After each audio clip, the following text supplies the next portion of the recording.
के साथ मैं हूं स्टेश नैन। मोर बुलेटिन की शुरुआत करेंगे बड़ी खबर के साथ। बड़ी खबर हिमाचल से। नाहन और दादाहू में 2 दिनों का लॉकडाउन रहेगा।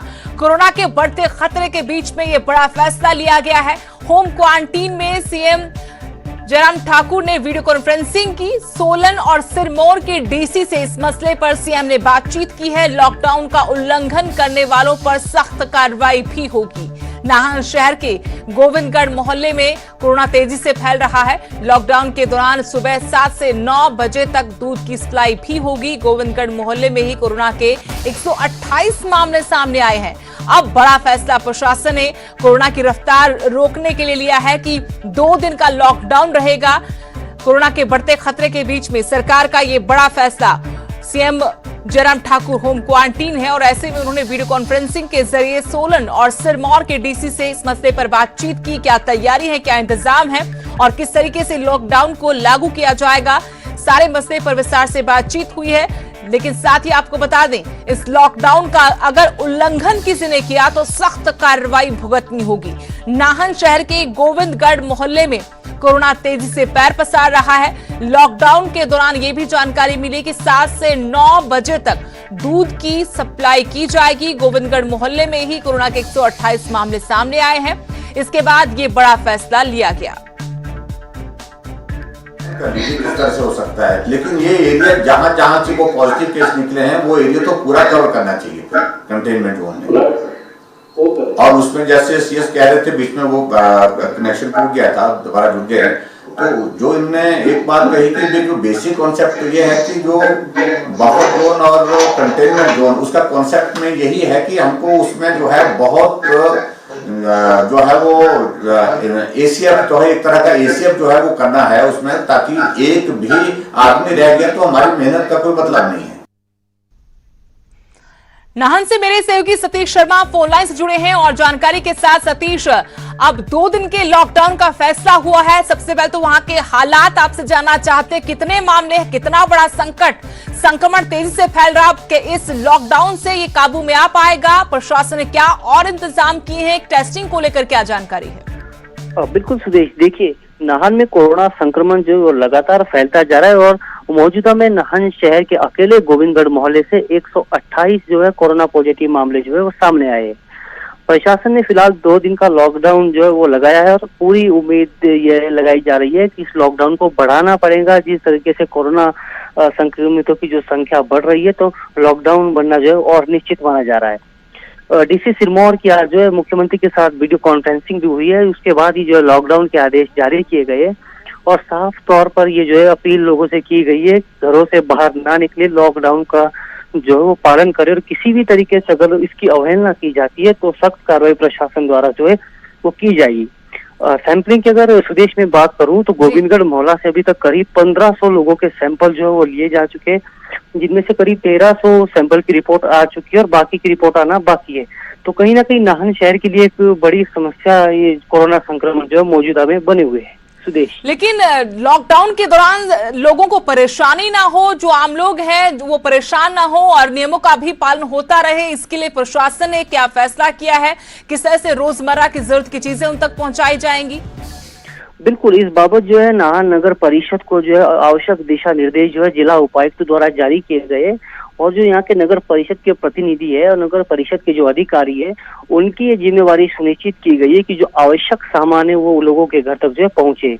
और सुबह 7 बजे से 9 बजे तक 2 घंटे सुनिश्चित इसलिए किए गए हैं कि इस दौरान शहर में जो है वो दूध की सप्लाई हो सके। तो प्रशासन बखूबी इस बात का भी ध्यान रख रहा है कि लॉकडाउन के बीच लोगों को जो है रोजमर्रा की जो जरूरत है वो भी पूरी हो सके।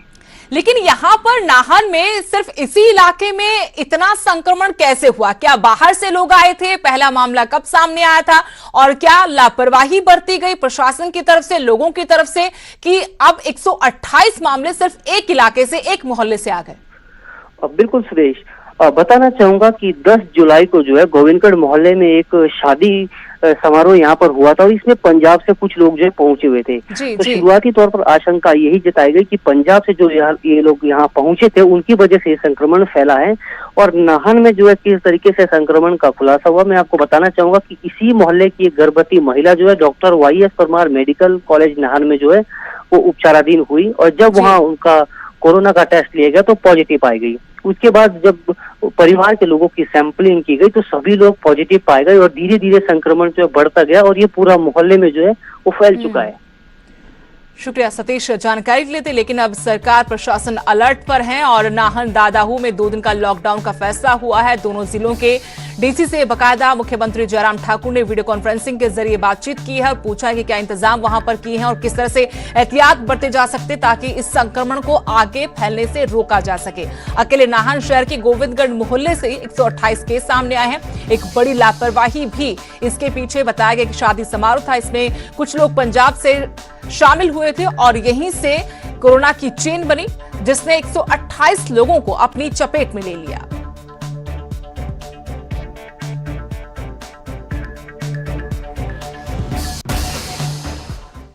अब चंडीगढ़ से बड़ी खबर, जहां जेजेपी के दफ्तर में भी कोरोना ने अपनी दस्तक दी है। जेजेपी मुख्यालय के कुक की रिपोर्ट पॉजिटिव आई है।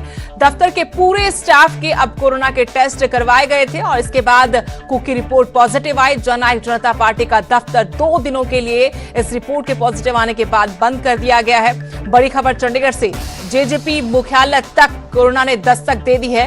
यहां जो दफ्तर का स्टाफ था उसकी रिपोर्ट में से एक की कुक की रिपोर्ट पॉजिटिव निकली है। इसके बाद दफ्तर को बंद कर दिया है। जेजेपी मुख्यालय चंडीगढ़ के कुक की रिपोर्ट पॉजिटिव आई है।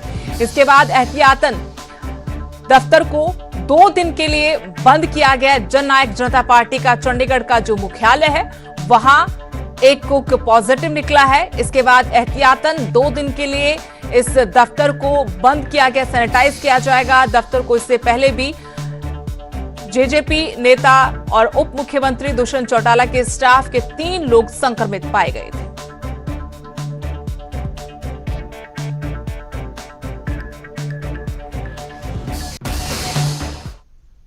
अब हिमाचल से बड़ी खबर, हिमाचल में कोरोना से एक और मौत हुई है। कांगड़ा के 52 साल के एक शख्स की जान गई है। कांगड़ा में कोरोना से तीसरी मौत का यह मामला। हिमाचल में अब तक कुल 11 लोगों की जान कोरोना की वजह से गई है। हिमाचल में कोरोना का आंकड़ा भी बढ़ता जा रहा है और ये बड़ी खबर आपको हम बता रहे हैं कि कांगड़ा में 52 साल के एक शख्स की मौत हुई, संक्रमित था कोरोना से।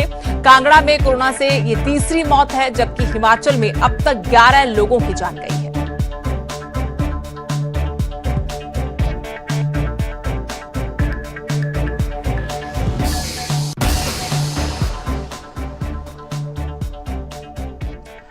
गुरुग्राम से बड़ी खबर, कोरोना मरीज के इलाज में लापरवाही बरती गई है। पुलिस ने निजी अस्पताल पर मामला दर्ज किया। अस्पताल पर ऑक्सीजन देने में लापरवाही का आरोप है और इसके चलते पुलिस ने यह कार्रवाई की है। सही से ऑक्सीजन ना मिलने से मरीज की जान गई थी।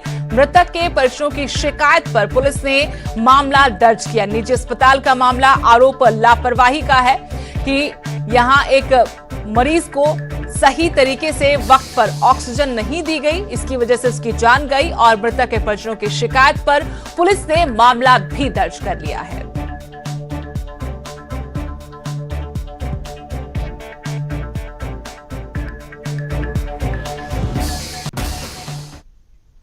और सीधे अब आपके लिए चलते हैं अकाली दल की प्रेस कॉन्फ्रेंस में। 3 सालों ਦੇ ਵਿੱਚ ਕਿੰਨੀਆਂ ਸਰਕਾਰੀ ਨੌਕਰੀਆਂ ਪੰਜਾਬ ਦੀ ਸਰਕਾਰ ਨੇ ਪੰਜਾਬ ਦੇ ਸੂਬੇ ਦੇ ਨੌਜਵਾਨਾਂ ਨੂੰ ਦਿੱਤੀਆਂ? ਮੇਰਾ ਪਹਿਲਾ ਸਵਾਲ। 3.5 ਸਾਲਾਂ ਦੇ ਵਿੱਚ ਕਿੰਨੀਆਂ ਨੌਕਰੀਆਂ ਪੰਜਾਬ ਸਰਕਾਰ ਨੇ ਸੂਬੇ ਦੇ ਨੌਜਵਾਨਾਂ ਨੂੰ ਦਿੱਤੀਆਂ? ਦੂਜਾ ਸਵਾਲ, ਸਰਕਾਰ ਦਾ ਵਾਅਦਾ ਸੀ ਕਿ 2500 ਰੁਪਇਆ ਮਹੀਨਾ ਬੇਰੋਜ਼ਗਾਰੀ ਭੱਤਾ ਅਸੀਂ ਪੰਜਾਬ ਦੇ ਨੌਜਵਾਨਾਂ ਨੂੰ ਦੇਵਾਂਗੇ ਜਿੰਨਾ ਚਿਰ ਸਰਕਾਰੀ ਨੌਕਰੀ ਨਹੀਂ ਮਿਲਦੀ। ਪੰਜਾਬ ਦੇ ਅੰਦਰ ਕਿੰਨੇ ਨੌਜਵਾਨ ਹੈ ਜਿਹੜੇ 2500 ਰੁਪਇਆ ਮਹੀਨਾ ਭੱਤਾ ਸਰਕਾਰ ਤੋਂ ਲੈ ਰਹੇ ਜਾਂ ਜਿਨ੍ਹਾਂ ਨੂੰ ਸਰਕਾਰ ਦੇ ਰਹੀ ਹੈ? ਇਹ ਮੇਰਾ ਦੂਜਾ ਸਵਾਲ ਹੈ। ਤੀਜਾ ਸਵਾਲ ਮੇਰਾ, ਸਰਕਾਰ ਦਾ ਇੱਕ ਹੋਰ ਵਾਅਦਾ ਸੀ, ਮੈਂ ਅੱਜ ਸਾਰੇ ਜਿਹੜੇ ਨੌਜਵਾਨਾਂ ਦੇ ਵਾਅਦੇ ਆ ਇਹਨਾਂ ਦੇ ਉਹ ਖੋਲ ਕੇ ਬੈਠਾ ਹਾਂ। ਇਹਨਾਂ ਨੇ ਕਿਹਾ ਸੀ ਕਿ ਜਿਹੜੀ पोस्ट मैट्रिक स्कॉलरशिप है एससीज दी, वो लाइन की सी, post matric scholarship for SC students will be fully dispersed on time. मैं सूबे दी सरकार नूं पुछना चाहना कि 1837 करोड़ रुपया जिहड़ा पंजाब दे सूबे ने हजे तक देना है एससी स्कॉलरशिप्स दा, इन्हां दे वादे दे उल्ट वो पेंडिंग क्यों है? ਤੇ ਉਸ ਰਕਮ ਦੇ ਪੈਂਡਿੰਗ ਹੋਣ ਕਰਕੇ ਕਿੰਨੇ ਸਾਡੇ ਐਸਸੀ ਭੈਣ ਭਰਾ ਹੈ ਜਿਹੜੇ ਪੜ੍ਹਾਈ ਤੋਂ ਵਾਂਝੇ ਹੋ ਗਏ। नंबर ऑफ स्टूडेंट्स जेड़े तो अकाली दल की तरफ से एक बार फिर से कैप्टन सरकार को घेरने की कोशिश की जा रही है। खबरों में आगे बढ़ेंगे। बड़ी खबर, हरियाणा में गांधी परिवार से जुड़े ट्रस्ट की जांच होगी। मुख्य सचिव ने निकाय विभाग से जानकारी तलब की है। 3 ट्रस्ट के बारे में विस्तार से जानकारी मांगी है। कहां और कितनी जमीन दी गई ये पता लगाया जाए। राजीव गांधी फाउंडेशन के संबंध में जांच होगी। राजीव गांधी चैरिटेबल ट्रस्ट पर जानकारी मांगी गई है। इसके अलावा इंदिरा गांधी मेमोरियल ट्रस्ट पर भी सरकार की नजर है। तो सरकार अब सख्ती के मूड में है और बकायदा इन ट्रस्ट के बारे में मुख्य सचिव ने निकाय विभाग से जानकारी मांगी। 3 ट्रस्ट हैं जिनके बारे में निकाय विभाग से जानकारी मांगी गई है। मुख्य सचिव की तरफ से कहां और कितनी जमीन दी गई है ये पता लगाने को कहा है। राजीव गांधी फाउंडेशन के बारे में जानकारी मांगी गई है। इस मामले की जांच होगी। राजीव गांधी चैरिटेबल ट्रस्ट पर भी जानकारी मांगी है। इंदिरा गांधी मेमोरियल ट्रस्ट पर भी सरकार की नजरें हैं। इन 3 ट्रस्ट को लेकर सरकार अब पड़ताल करवा रही है। बकायदा मुख्य सचिव की तरफ से निकाय विभाग को कहा गया कि इन तीनों ही मामलों में जांच की जाए, पता लगाया जाए कहां और कितनी जमीन दी गई।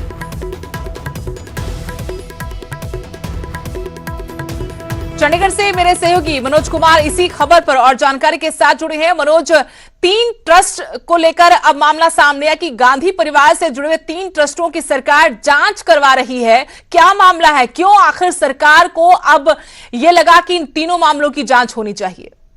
देखिए सुदेश, जो कांग्रेस द्वारा चलाए जा रहे हैं ट्रस्ट, चाहे राजीव गांधी चैरिटेबल ट्रस्ट हो या राजीव गांधी फाउंडेशन हो या इंदिरा गांधी मेमोरियल ट्रस्ट हो, इन तीनों के पास हरियाणा में कितनी जमीन है और कहां कहां पर उनको जमीन दी गई है, इसको लेकर हरियाणा सरकार ने अपनी जानकारी जुटानी शुरू की है। और मुख्य सचिव केशव अरोड़ा ने इसको लेकर सारे निकाय विभाग को एक पत्र लिखा है और उनसे भी जानकारी ये मांगी गई है। दरअसल एक इंटर मिनिस्ट्रियल कमेटी जो कि केंद्रीय गृह मंत्रालय ने गठित की है, वो इन फाउंडेशन की जांच कर रही है और उसी संदर्भ में केंद्रीय जो समिति है उसने हरियाणा सरकार से जानकारी मांगी थी, जिसके बाद मुख्य सचिव ने पत्र लिखकर जानकारी जुटाने की कोशिश की।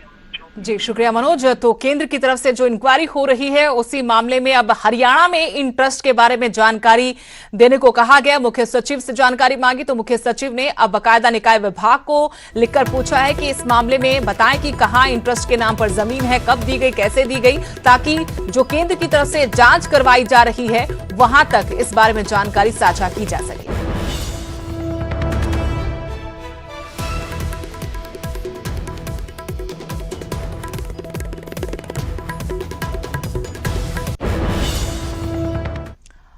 बड़ी खबर, जाट नेता हवा सिंह सांगवान को गिरफ्तार किया गया है। गुरुग्राम पुलिस ने उन्हें गिरफ्तार किया है। स्वतंत्रता सेनानी के बारे में विवादित पोस्ट लिखी थी, राव तुलाराम को भगोड़ा और कायर बताया था, फेसबुक पर लिखी थी ये पोस्ट और इसके बाद उन पर यह कार्रवाई हुई है।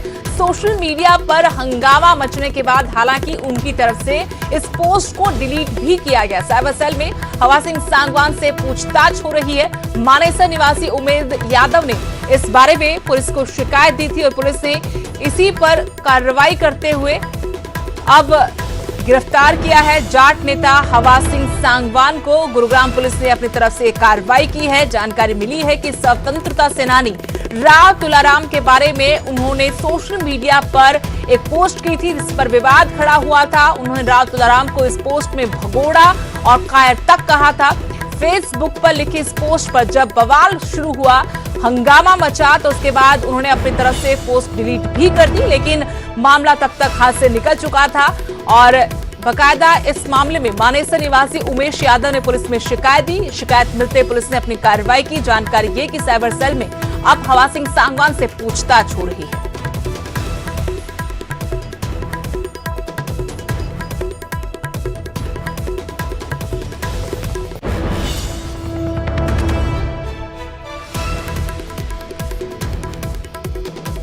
इस खबर पर और जानकारी के साथ गुरुग्राम से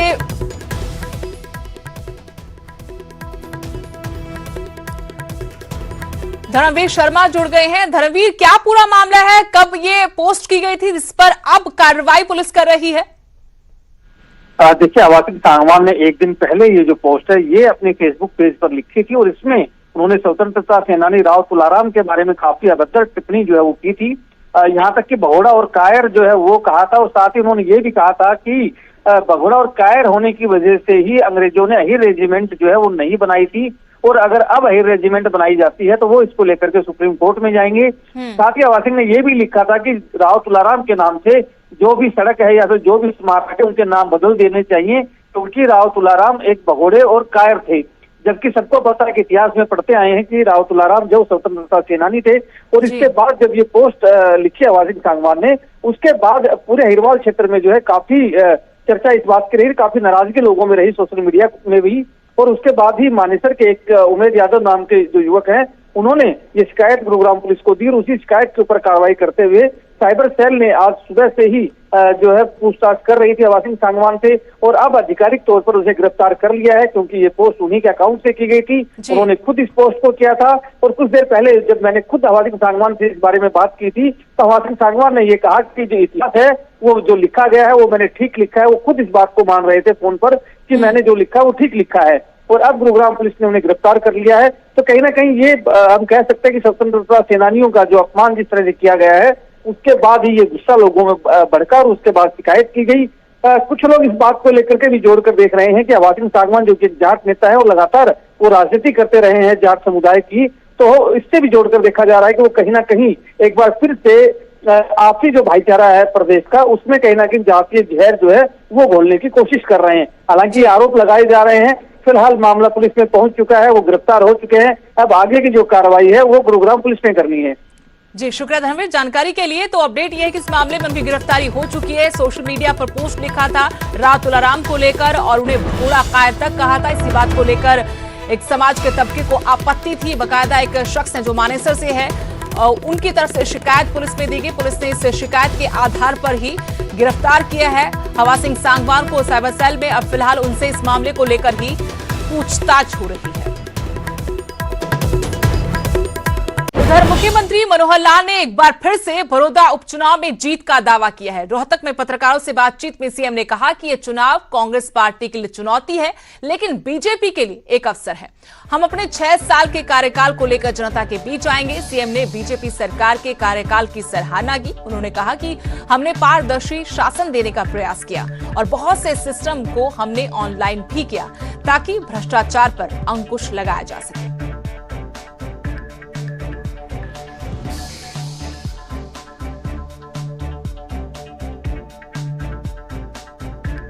है ठीक है ना, तो हम इस अपॉर्चुनिटी का पूरा लाभ उठाएंगे और जो कुछ हमने पिछले 6 साल में किया है वो जनता के सामने हम रखेंगे। जनता के सामने है भी सही, जितनी पारदर्शिता से जितना गुड गवर्नेंस से हम चीज़ों को दे रहे हैं।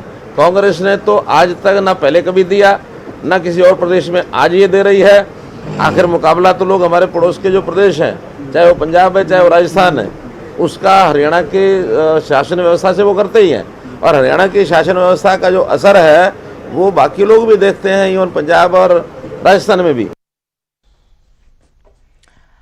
वहीं पंचकुला के सेक्टर 6 सरकारी अस्पताल में कोरोना मरीजों के इलाज के लिए शुरू किए गए प्लाज्मा बैंक का निरीक्षण करने खुद विधानसभा अध्यक्ष ज्ञानचंद गुप्ता पहुंचे। पूरे हरियाणा में 5 प्लाज्मा बैंक शुरू किए गए हैं जिनमें से पंचकुला भी शामिल है। 3 लोगों ने प्लाज्मा डोनेट भी किया है। इस मौके पर ज्ञानचंद गुप्ता ने कहा कि पंचकुला के लिए गर्व की बात है कि यहाँ कोरोना मरीजों के लिए प्लाज्मा बैंक शुरू हुआ है। प्लाज्मा थेरेपी कारगर साबित हुई है। बहुत अच्छी थेरेपी के रूप में विकसित हुई है और प्लाज्मा जो थेरेपी है उससे जो कोरोना के मरीज़ हैं वो ठीक हो रहे हैं। सक्सेसफुल रेट बहुत 99% है। तो मैं समझता हूँ कि इस प्रकार की थेरेपी के यहाँ आने से और प्लाज्मा बैंक के यहाँ आने से ये पंचकुला के अंदर जो कोरोना के मरीज़ हैं उनको ठीक होने में बहुत सहायता मिलेगी। इस टेक्स्ट हेडलाइन के प्रायोजक हैं Sushma, largest real estate developer of the region.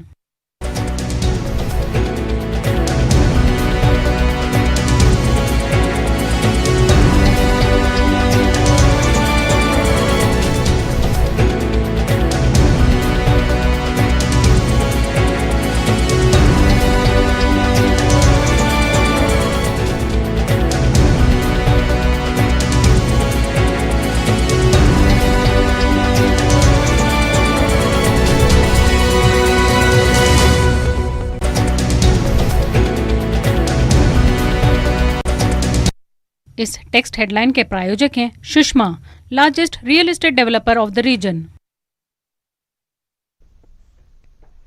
Una में एक प्राइवेट अस्पताल के डॉक्टर की पत्नी की रिपोर्ट पॉजिटिव निकली है। इस महिला के संपर्क में आने वालों को होम क्वारंटीन के निर्देश दिए गए हैं। वहीं महिला के संपर्क में प्राइवेट बैंक का मैनेजर भी आया था, जिसके बाद बैंक को सैनिटाइज करवाया गया। बैंक मैनेजर को होम क्वारंटीन किया गया है। आज बैंक में कामकाज पूरी तरह से बंद है। इसके अलावा शनिवार और रविवार को छुट्टी के चलते भी बैंक बंद रहेगा।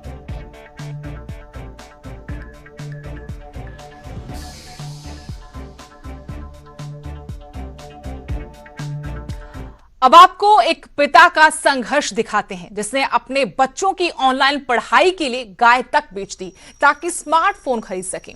सुनकर आपको हैरानी हो रही होगी, लेकिन यही सच है।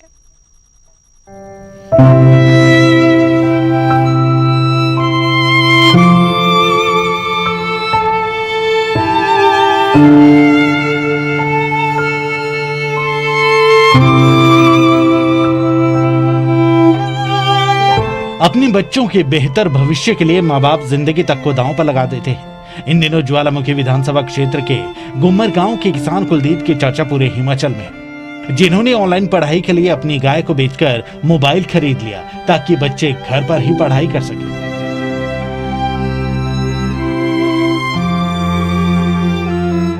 उनके 2 बच्चे हैं, एक बेटा बेटी। उनको पढ़ाने के लिए इन्होंने अपनी जो जमा पूंजी थी और एक गाय थी उसको बेच दिया। आइए जानते हैं कुलदीप के घर हम यहाँ पहुँचे हैं। नमस्कार। थोड़ा बताएं कि क्या क्या समस्या आपको आई थी और कैसे आपने ऑनलाइन पढ़ाई चली थी नियाने बच्चों की ऑनलाइन। हाँ।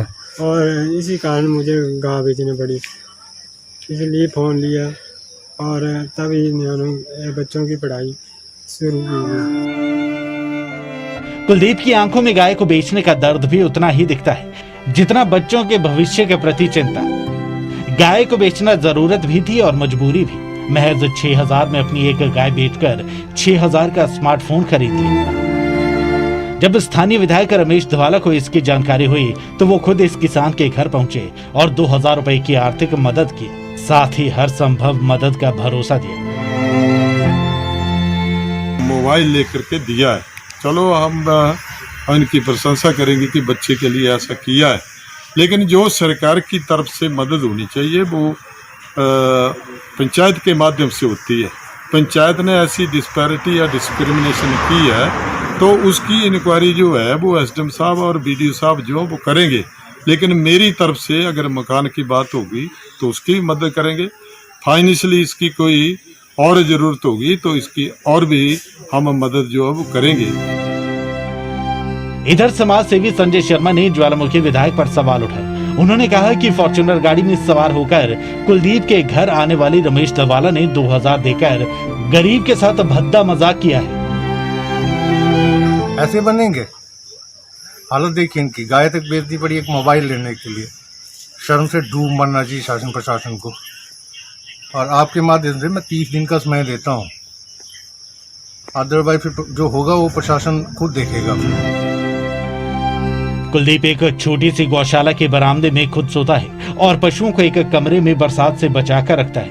ये शासन और प्रशासन के मुंह पर करारा तमाचा है कि ऑनलाइन पढ़ाई के लिए एक पिता को गाय तक बेचनी पड़ रही है। ऐसे में सरकार को चाहिए कि इस गरीब परिवार की मदद करे। ब्रजेश्वर साकी, न्यूज़ 18, देहरा।